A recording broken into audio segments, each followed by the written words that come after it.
Hello दोस्तों। मेरे एक दोस्त है जो कि एक कॉन्ट्रैक्टर है। अच्छा बिजनेस चल रहा है उनका। गवर्नमेंट के जितने भी रोड कंस्ट्रक्शंस हो या ड्रेनेज कंस्ट्रक्शन हो या रोड का बांधकाम हो या ड्रेनेज नाली का बांधकाम हो, वो ये काम करते हैं। उनका बहुत अच्छा बिजनेस चलता है। ही इज़ अ मिलेनियर, वो एक लखपति है। बात करना उनके लिए एक बाएं हाथ का काम है। बात अच्छे से कर लेते हैं, लेकिन बात हिंदी और मराठी में करते हैं। ज़रूरत पड़ती है तो मुख्यमंत्री के साथ भी बात कर सकते हैं, लेकिन खामोश हो जाते हैं जब उन्हें इंग्लिश में लिखना या पढ़ना होता है, क्योंकि उन्हें इंग्लिश लिखना और पढ़ना नहीं आता है।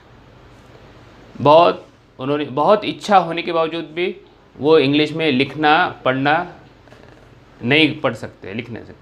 उनकी ख्वाहिश बहुत है, लेकिन अब उनके पास टाइम नहीं है। टाइम के वो कंजूस है। टाइम की तंगी होने के पास वजह से अब वो नहीं लिख पा रहे, लेकिन जब भी वो फुर्सत का टाइम होता है तो सीखना चाहते हैं। तो ये वीडियो मैं उनके लिए बना रहा हूँ, या उन दोस्तों के लिए बना रहा हूँ जो हिंदी मराठी आती है लेकिन इंग्लिश में लिख नहीं सकते या पढ़ नहीं सकते, उन लोगों के लिए। ओके, चलो आज इस वीडियो की शुरुआत करते हैं। ये वीडियो उन लोगों के लिए जो हिंदी या मराठी में लिखना आता है लेकिन इंग्लिश में नहीं लिख सकते, इंग्लिश में नहीं पढ़ सकते। ओके, तो मैं उम्मीद करता हूँ कि आपको हिंदी मराठी आती है। मैं ये भी उम्मीद करता हूँ कि आपको इंग्लिश में ABCD XYZ इतना आता है। मैं ये भी उम्मीद करता हूँ कि आपको इंग्लिश में जो कैपिटल ABCD और स्मॉल ABCD ये दोनों भी पता है। अगर आपको पता है तो आप आगे का वीडियो देख सकते हैं, नहीं पता है तो आप मुझे कमेंट सेक्शन में बता सकते हैं कि आपको ज़ीरो से सीखना है, आपको कैपिटल ABCD और स्मॉल ABCD का फ़र्क नहीं कर सकते हो तो आप बताइए, हम वही भी वीडियो वैसा भी वीडियो बनाएंगे। तो चलो शुरुआत करते हैं। गांधी जी ने कहा है कि आप एक नहीं दो नहीं 20 लैंग्वेजेस सीख सकते हैं। कितने? 20 लैंग्वेज सीख, लेकिन उन्होंने एक शर्त रखी है, आपको आपकी मदर टंग, आपकी मातृभाषा अच्छे से आनी चाहिए, तभी आप एक नहीं दो नहीं तीन नहीं बहुत सारे लैंग्वेजेस सीख सकते हो। आप चाइनीज़ भी सीख सकते हो, फ्रेंच भी सीख सकते हो, मलयालम, तेलुगु, एनी लैंग्वेज आप सीख सकते हो, लेकिन आपको आपकी मदर टंग आनी चाहिए। यानी कि आप उस मदर टंग को आपको एक सीडी बनाना है और उस सीडी के ज़रिए आपका जो भी लक्ष्य है वो साध्य कर सकते हो। तो चलो आपको हिंदी मराठी आती है तो हम आज इंग्लिश को पढ़ना लिखना सीखते हैं। जैसे कि आप देख रहे हैं यहाँ पे अ आ इ ई उ ऊ ए ऐ ओ औ अम अहा इंग्लिश के, मराठी के, हिंदी के स्वर नज़र आ रहे हैं। इस स्वर को, इस अ को, जैसे कि अ है, अ से अजमेर लिखना है किसी को, अ से अंक लिखना है किसी को, तो अ इंग्लिश में कैसे लिखते हैं ये देखते हैं। या जैसे औ है, औ से औरंगाबाद आता है, औरंगाबाद नहीं आता है बच्चों को लिखना या दोस्तों को लिखना, औ नहीं आता, तो औ कैसे लिखेंगे। जैसे कि ऐ है, ऐ से ऐलान लिखना है, तो ऐ लिखना नहीं आता है, तो उन स्टूडेंट के लिए आज का ये वीडियो है। तो चलो देखते हैं अ कैसे लिखते हैं। अ ये कैपिटल में ऐसा लिखते हैं, स्मॉल में ऐसा लिखते हैं, लेकिन यहाँ पे मैं स्मॉल लेटर का यूज़ कर रहा हूँ तो आप समझ जाइए। अगर आपको स्मॉल नहीं आता है तो आप मुझे बताइए, स्मॉल लेटर पे एक वीडियो बनाता हूँ। ओके, ये आ जैसे आम अगर लिखना है किसी को, आम, तो आपको 2 लेटर का यूज़ करना पड़ेगा। अभी यहाँ पे लेटर यानी वो ख़त नहीं है, चिट्ठी नहीं है। लेटर का मतलब यहाँ पर अक्षर होता है, हुर्फ होता है, तो यहाँ पे 2 अक्षर का यूज़ करेंगे। यहाँ पे ई है, ई से इमरान होता है, ई से इमारत होता है, तो इमरान अगर लिखना है आपको तो क्या यूज़ करेंगे, हाँ बताइए। हाँ बराबर है, आय से लिखते हैं, आय। ओके, आय। अब यहाँ पे दूसरा है ई, ईद, अगर ईद, ओके, ई या आई, मराठी में माँ को आई कहते, तो आई, उसमें ये ई आता है, तो उसे क्या लिखते हैं, ई नहीं लिखते हैं। इस ई को 2 बार लिखा जाता है, तब जाके ये ई होता है, लॉन्ग ई।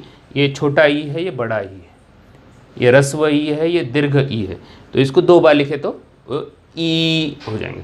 यहाँ पे ऊ है, यहाँ पे भी ऊ, ये ऊ, ये ऊ, एक छोटा ऊ है, बड़ा ऊ है, ह्रस्व दीर्घ है।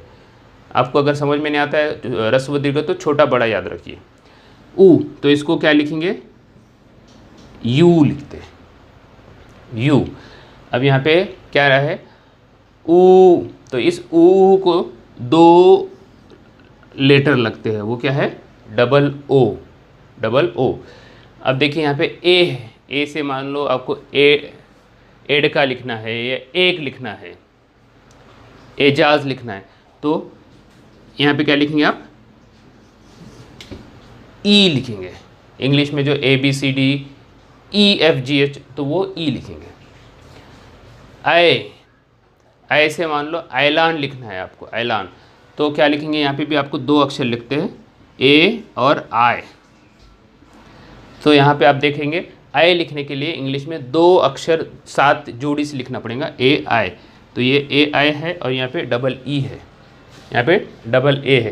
तो जोड़ी जोड़ी के जो साथ साथ जो आ रहे हैं उसको समझ जाओ, आ, ई, ऊ, यहाँ पे भी जोड़ी है, यहाँ पे भी जोड़ी है, आई। अब यहाँ पे देखिए क्या है, ओ, ओस, तो यहाँ पे ओ आएगा। ये जो क्या है, ये चूड़ी के जैसा जो गोल है उसे ओ कहते हैं अंग्रेज़ी में, ओ, तो ओ। अब औरंगाबाद लिखना है या औरत लिखना है, तो क्या लिखेंगे आप, ए यू लिखते हैं, क्या लिखते हैं, ए यू, औ। या और एक तरीका है, उसको ओ यू भी लिखा जाता है, कहीं कहीं पे भी ओ यू भी लिखा जाता है। ओके, तो आपको दोनों मालूम होना चाहिए, ए यू भी आता है, कहीं कहीं पे ओ यू भी आता है। ज़्यादातर ए यू, औरंगाबाद के लिए ए यू से लिखेंगे, ये कम होता है, ओ यू कम यूज़ होता है। अब ये अन, यहाँ पे देख रहे हैं आप, अन आहा, अन आहा, यहाँ पे ये अ के ऊपर कुछ डॉट नज़र आ रहा है, उसको न पढ़ते, न, अन, अनुस्वार कहते हैं उसे, अन, नीचे आहा। ये अन, ये जो 10 नंबर है, इसके 2 आवाज़ें हैं, आवाज़ 2, जैसे कि कुत्ते की आवाज़ भौ भौ, बिल्ली की आवाज़ म्याऊ म्याऊ, तो वैसा अ की आवाज़ अन, तो यहाँ पे इसको अन, AN, अन भी होता है, या फिर आहा भी हो, अन, अम भी होता है, अन, अम, अन, अंक, अगर अंक लिखना है मराठी में अंक तो AN लिखेंगे, या अंबर लिखना है अंबर तो AM लिखेंगे, AM, AM। आहा, अब ये ऐसा अक्षर है आहा, इसको लिखते हैं AH, लेकिन इसे आपको सीखने की ज़रूरत नहीं है, क्योंकि ये मराठी, हिंदी, इंग्लिश में ज़्यादा इस्तेमाल नहीं होता है। ये संस्कृत लैंग्वेज में, संस्कृत एक भाषा है, वहाँ पर यूज़ होता है। तो आप इसे नहीं भी सीखते हैं आहा तो चलेगा।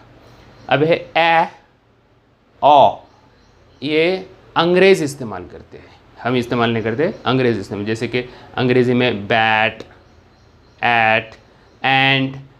ओके, तो ये जो बैट, तो यहाँ पे एट, 80, एट, तो अंग्रेज़ों को उसकी ज़रूरत पड़ती है। अगर आपको अंग्रेज़ी में बात करना है तो वहाँ पे इसकी ज़रूरत पड़ेगी। बैंक अगर लिखना है, BAN के बैंक, है, तो ये ओ के लिए भी ए यूज होता है, ओ, जैसे टॉल, टॉक, ऑल, तो अंग्रेज़ी में इसका इस्तेमाल होता है ओ।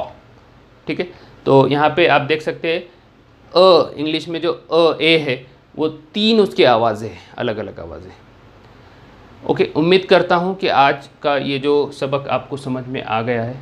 आप इसमें सिर्फ हमने स्वर सीखा है, आने वाले वीडियो में हम आगे चलकर क, ख, ग से लेके अक्षय यज्ञ तक उस जो मराठी हिंदी के जो ये अक्षर है इसको इंग्लिश में लिखते कैसा है वो सीखेंगे। ओके, उम्मीद है आपको आज का वीडियो पसंद आया है।